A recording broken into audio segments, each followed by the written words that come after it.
Michael Murray here at the 2022 Fintech Awards in New York City with Reda Falih. He's the lead idea guy at Aries. Great to have you here, man. How are you? I'm doing great, man. How are you? Doing well. And you know, it's really exciting because we actually did our first ever on-site interview at Benzinga events last year at the after party here in New York City. It's been a full year. Tell us about it. What's going on? Yeah, man. So last year actually was great. The after party was awesome, and then we won the award. I think the People's Choice Award last year. It was one of my first interviews ever. I was pretty nervous. I think this year I'm a little bit more comfortable. The event so far has been great, but over the last year, we're now a retail trading platform available in 130 countries. Much of the stuff that we do at Aries piggybacks off of just making sure that retail clients get access to the tools that they need.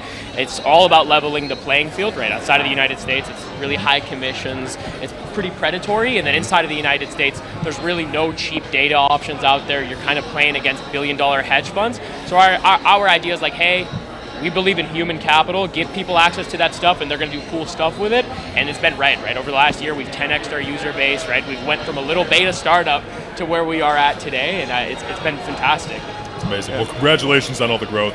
Now that we know what's going on with Aries, right, talk to us about the fintech market as a whole, the market around you guys, your industry. What have some of the biggest themes and some of the challenges been over the last year? Yeah, I think over the last year, the biggest challenge has been a lot of really smart people with a lot of ideas raised a ton of cash, and that cash was raised at really crazy valuations, right? Interest rates were low, and these runaway valuations sometimes can get to people's heads, right? When you're just a two-person team and you're given millions of dollars and the idea is like, hey, go hire a bunch of people and get to a high burn rate, it's really hard to keep up. And that's the biggest problem that I'm seeing today is people just trying to keep up with valuations that are now a year and a half old. And sometimes really smart people with really, really great ideas get stuck in a loop, right? And it's awful, right? Yeah, absolutely. So when it comes to next year, right, 2023, bigger plans, new stuff coming out, what are you guys working on? Yeah, I guess my team in particular, we're launching crypto in a couple of days, right? That should be pretty cool as we start to scale crypto and really get the rest of our application out. The end goal is hey, before the time the market runs again, I guess you could technically say we're in a recession. Cost of advertising is at an all-time low, and we think that no one is foundationally as strong as us to take advantage of the next market run, at least on the retail side.